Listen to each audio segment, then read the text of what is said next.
E nela, o Luís Filipe é coroado o novo rei da França. Apelidado à época pela imprensa parisiense de rei burguês. Ele irá governar o país de 1830 a 1848. Interessante, porque embora a França tenha se tornado uma monarquia parlamentar, o modelo de parlamentarismo adotado pelos franceses possui uma diferença em relação àquele adotado pelos ingleses. Lá na Inglaterra, o rei reina, mas não governa. Quem governa é o primeiro-ministro. Aqui na França, o rei reina e governa, desde que tenha o respaldo do parlamento, desde que tenha o apoio dos parlamentares. Como Luís Filipe tinha o respaldo do parlamento, tinha o apoio do parlamento, ele implementou uma política de desenvolvimento industrial. Então veja que interessante, o Napoleão tentou, mas não conseguiu. Através do bloqueio continental, Napoleão tentou estimular o desenvolvimento industrial da França. Só que as guerras napoleônicas dificultaram o desenvolvimento da indústria na França. As guerras napoleônicas impediram o desenvolvimento industrial do país. É agora, não por acaso, no governo do rei burguês. Por que você acha que ele foi apelidado de rei burguês?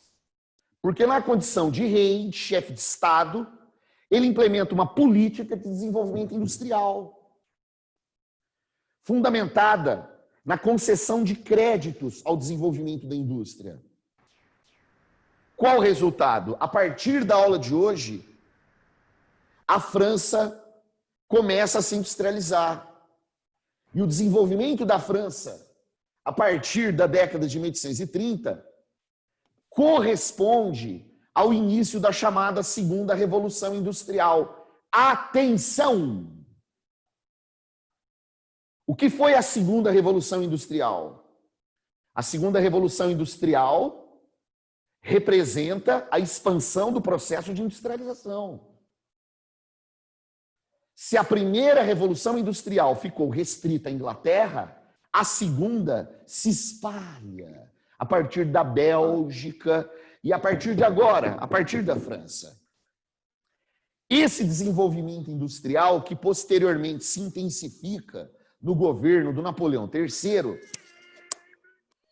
acabou trazendo como desdobramento a intensificação do processo de urbanização. Vamos lembrar, não sei se vocês se lembram, já faz tempo, tal, minha primeira aula de Revolução Francesa, vocês se lembram ou não? Onde eu dividi a França em 3 estados, falei, ó, terceiro estado, 96% da população, dos quais 94 compostos por camponeses. A França do final do século XVIII é um país de camponeses. A França, a partir da década de 1830, se torna um país, ou tende a se tornar um país, predominantemente urbano. Então, o que aconteceu com a Inglaterra, agora acontece com a França. Na Inglaterra, no século XVIII, a cidade de Londres havia se tornado uma metrópole. Agora a cidade de Paris se torna uma metrópole. E da mesma maneira que a Inglaterra, a França agora vivenciará um fenômeno desse processo de urbanização que é a profunda desigualdade social entre uma burguesia que se enriquece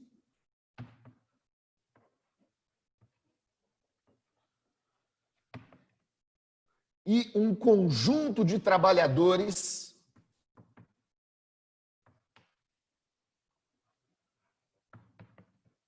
que empobrece. Atenção, porque esses operários submetidos às mais duras condições de trabalho, essa classe operária, esse operariado produzido pelo desenvolvimento industrial, será posteriormente chamado, não sei se você se lembra, de proletariado. Proletariado é o operariado produzido pela Revolução Industrial. Na Inglaterra, ele se forma no século XVIII, na França, no século XIX. E no Brasil? No século XX. Uma classe operária tardia, já que o processo de industrialização do Brasil foi tardio. Então, esse cenário de trabalhador pobre, esse cenário de empobrecimento da classe trabalhadora, esse cenário de enriquecimento de uma maioria, empobrecimento de uma maioria, esse cenário, anteriormente predominante na Inglaterra, tende a ser predominante na França. Então, é a partir da aula de hoje, rapaziada, presta atenção aí, todo mundo aí, hein? É a partir da aula de hoje que esses operários empobrecidos passam a fazer determinadas reivindicações. Eles entram na cena, tá entendendo? Eles entram na cena. Eles não eram é um novo personagem que eu apresento a vocês. Até então era nobreza, burguesia, igreja, camponeses. Agora não, agora você tem esses operários. Esses operários, eles passam a fazer reivindicações específicas. Eles passam a participar ativamente da vida política na França. Então, na aula de hoje, serão os principais protagonistas da Revolução de 1848. Mas, de qualquer maneira, esse desenvolvimento industrial foi profundamente afetado a partir do ano de 1846. O que aconteceu em 1846? Algo semelhante àquilo que aconteceu na França em 1788. As péssimas colheitas. As péssimas colheitas que criarão uma situação de crise econômica no país. Então, todo aquele boom econômico, agora é travado pela crise de 1846. Péssimas colheitas. E como resultado imediato delas, a escassez de alimentos. A crise de desabastecimento. E por causa da crise de desabastecimento, o encarecimento dos alimentos. Então, aquela inflação, eu vou escrever aqui na última linha, ó, aquela inflação que alimentou o processo revolucionário de 1789, agora alimenta o processo revolucionário de 1848.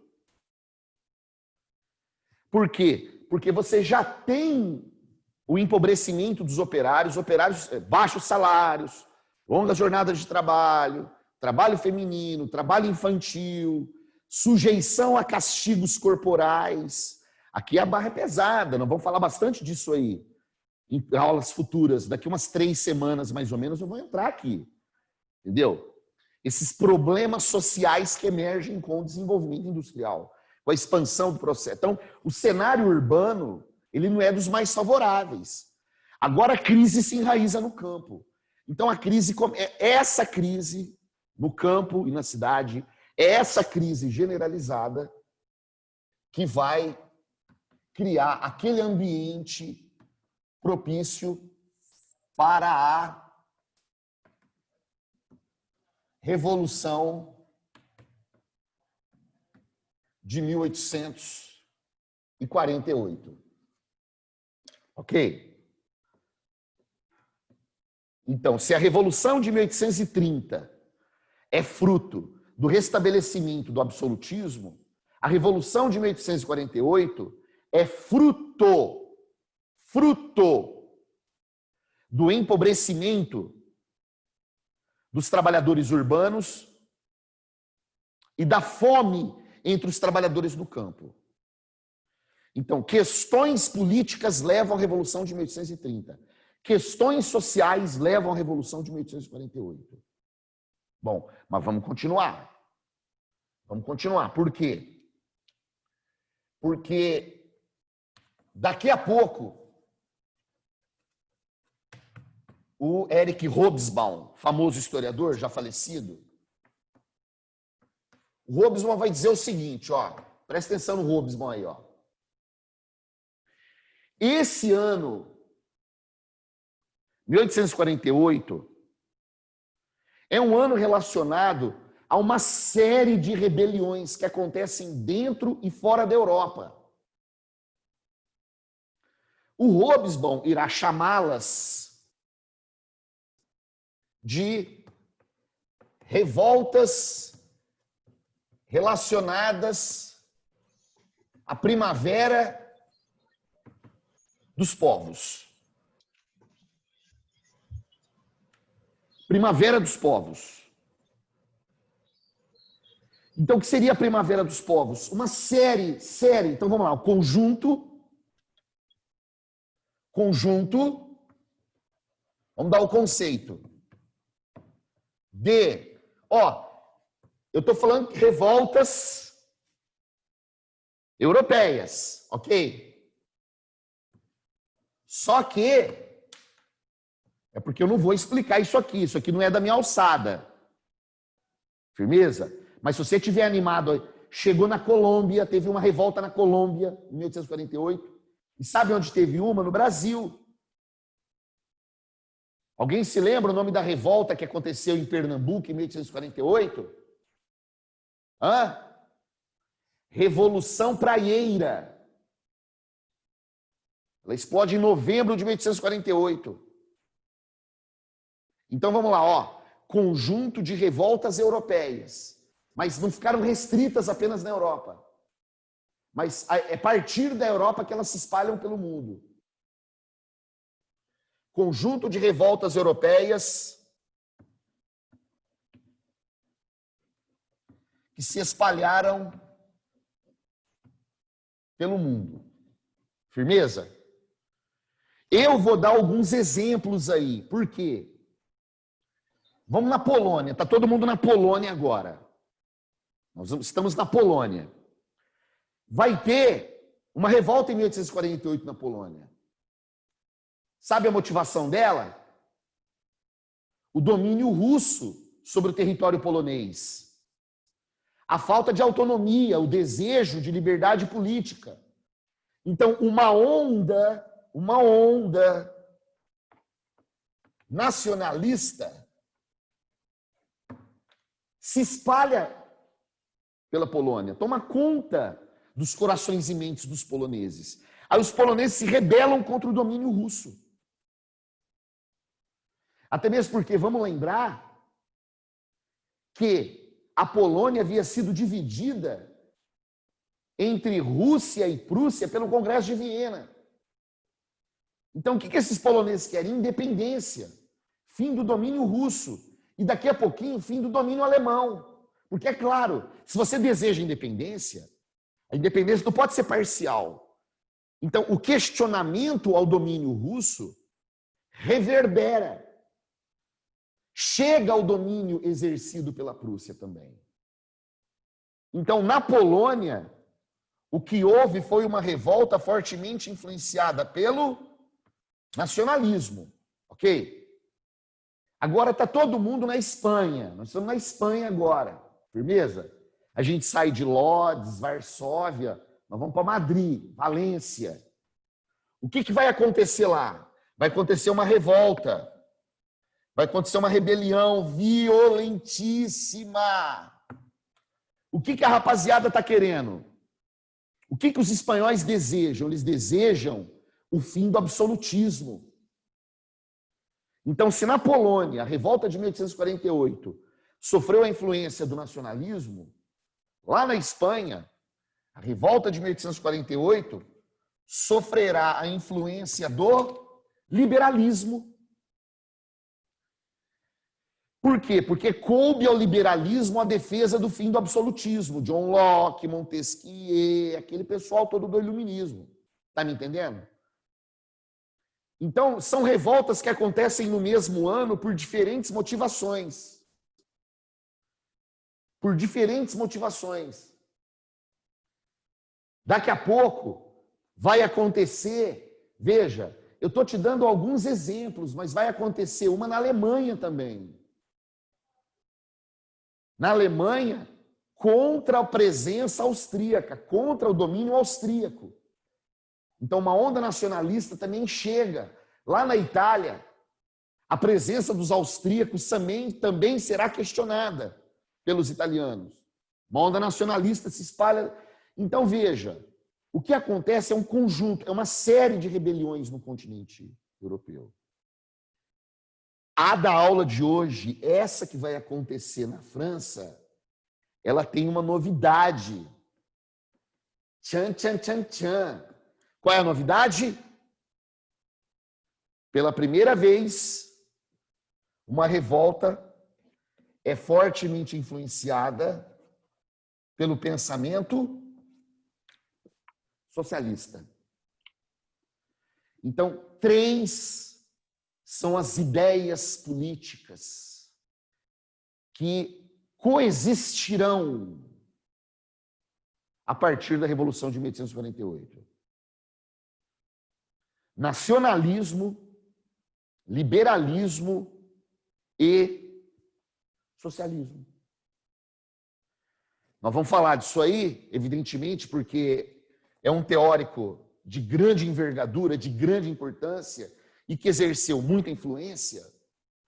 O Marx vai publicar, não por acaso, em 1848, a sua principal obra. Qual é a principal obra do pensamento marxista? O Manifesto Comunista, que depois é editado com o nome de Manifesto do Partido Comunista, de 1848.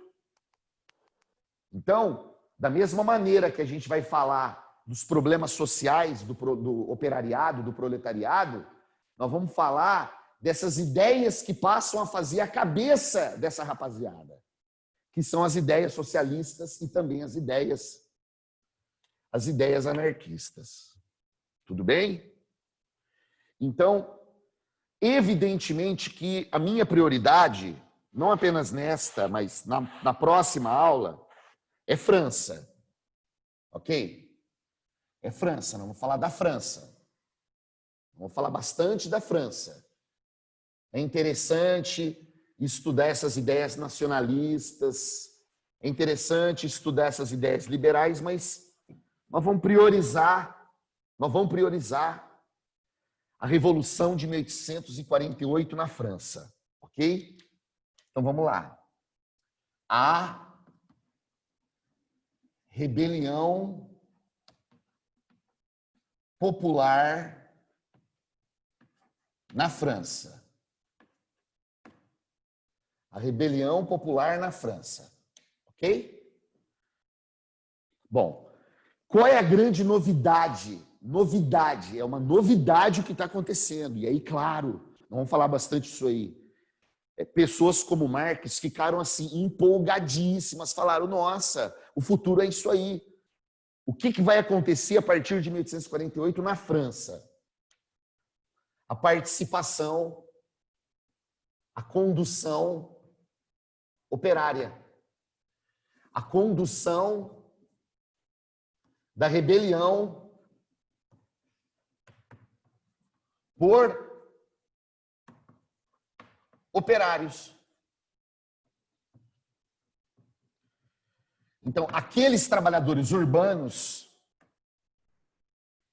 longas jornadas de trabalho, baixos salários, aqueles trabalhadores urbanos, Paris e Lyon principalmente, veja que interessante, vamos lembrar, lá na Revolução de 1789, você tem a figura, não sei se você se lembra do Sans-Culotte, o Sans-Culotte, lembra do Sans-Culotte? Sans-Culotte é o desempregado, é o radical, aqui o radical é o operário. Então, essa revolta aqui foi uma revolta conduzida pelos operários. O impacto dessa rebelião foi tão grande que o rei Luís Filipe abdicou, renunciou.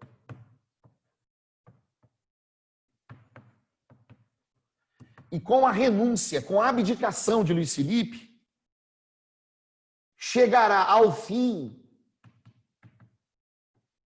a experiência parlamentarista inglesa, parlamentarista francesa. Aquela experiência inglesa que influenciou a França, a experiência parlamentar na Inglaterra, ela perdura até hoje.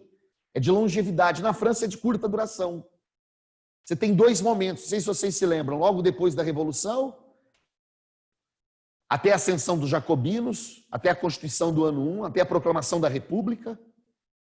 E agora, monarquia parlamentar de 1830 a 1848. É interessante porque a gente teve não faz muito tempo, faz uns 2, 3 anos aí, a gente teve uma intercambiária francesa, né, aqui no liceu. E dificuldades de idioma e tal, mas enfim, dava amizade, né? Tinha uma menina aí, uma aluna tal, que de vez em quando a gente estabelecia um diálogo, né? Porque embora a praia dela não fosse história, ela gostava bastante de ciências naturais, biologia e tal, mas ela, evidentemente, quando eu contava aspectos da história francesa, ela demonstrava algum tipo de interesse. E é interessante porque lá na França, sabe como é que eles aprendem isso aqui? Então eu vou colocar como se aprende na França aqui. A proclamação da Segunda República. Eles chamam de Segunda República. Por quê? Porque a primeira foi aquela dos jacobinos, de 1793 a 1795. Essa é fruto da Revolução de 1848. Então, olha que loucura que está acontecendo. Não é fácil entender não, hein? Daqui a pouco eu desço aí para trocar uma ideia. Eu costumo dizer o seguinte, o aluno que entende a Revolução de 1848 vai entender o século XIX. Por quê? Porque o século XIX é muito confuso, bicho. Tem muita coisa acontecendo ao mesmo tempo, sabe? Porque é a dissolução daquele mundo feudal. Então, diferentes ideias se espalham com uma velocidade muito grande. Em meio à propagação de ideias nacionalistas, em meio à propagação de ideias liberais, em meio à propagação de ideias socialistas, você tem, a partir de 1848, a propagação de ideias republicanas. Então, olha que loucura. E essas ideias republicanas abalam aqueles países que voltaram ao absolutismo depois do Congresso de Viena. Então, o impacto da Revolução de 1848 ele não fica restrito à França, como eu mostrei a vocês. Só que agora com uma novidade. O processo eleitoral será através do voto universal, calma agora, masculino. Ok? Voto universal, restrito aos homens. Mas ele acaba, se quiser escrever aí, ele acaba com o voto censitário. O voto censitário é extinto, porque o voto censitário havia garantido a hegemonia burguesa durante o governo do Luiz Felipe. E agora? Bom, agora será formado um governo provisório. Esse governo provisório será conduzido, liderado por um operário chamado Louis Blanc. É formado um governo, é o primeiro governo formado por operários na história. Por isso que eu falei para vocês, eu vou voltar a falar da Revolução de 1848, porque o Marx ele falou, nossa, é isso aí, vai ser isso aí, esse é o futuro. Louis Blanc. Bom, aí o Louis Blanc, primeira providência, ele vai formar as chamadas oficinas nacionais. Oficinas nacionais, ok? Que trarão consigo uma característica até hoje presente no socialismo. Quando é que você pode falar que um país é socialista ou caminha para o socialismo? Estatização das empresas. Processo de estatização. O Estado assumiu o controle de uma grande quantidade de fábricas, indústrias que quebraram por causa da crise. Marcos, mas por quê? Qual o objetivo da estatização? Através do processo de estatização, o Estado teria condições de melhorar as condições de trabalho dos operários. Diminuição da jornada de trabalho. Qual o objetivo?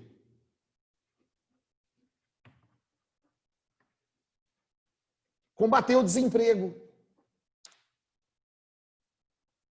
O objetivo era combater o desemprego. São as oficinas nacionais. Está entendendo? Então, até hoje, os caras vão dizer o seguinte, ó, uma empresa estatal tem condições de impor uma jornada de trabalho adequada à classe operária. Esse é o pensamento que permeia as chamadas oficinas nacionais. Só que é uma experiência muito curta, bicho. Isso aqui é uma experiência muito curta. São menos de 3 meses de experiência. Por quê? Porque a reação foi violentíssima. A reação foi violentíssima. Então, de um lado, você tem a nobreza assustada com a possibilidade dos camponeses se rebelarem. Você tem a burguesia assustadíssima com a tomada do poder pela classe trabalhadora. E o que diferencia de 1848 da de 1830? Aí eu desço para a gente trocar uma ideia. Em 1830, o exército aderiu às barricadas.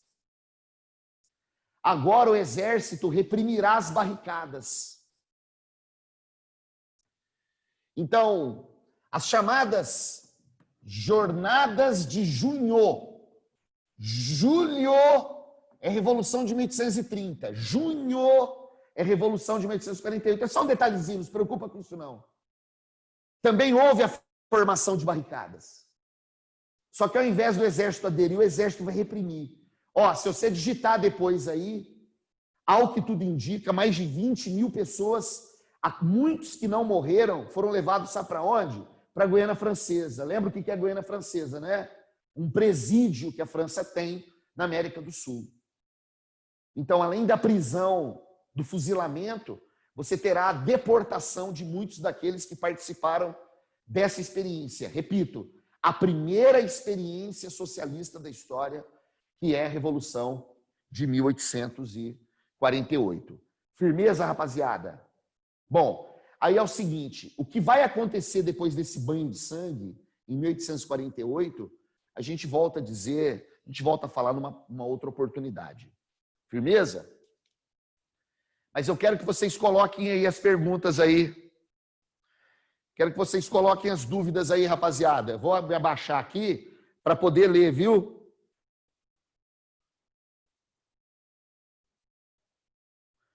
Antes da aula começar, podemos te mostrar uma coisa? Ah, eu já comecei. Desculpa. Mas vocês podem mostrar sim. O que vocês querem mostrar? Marcos, podemos te mostrar algo?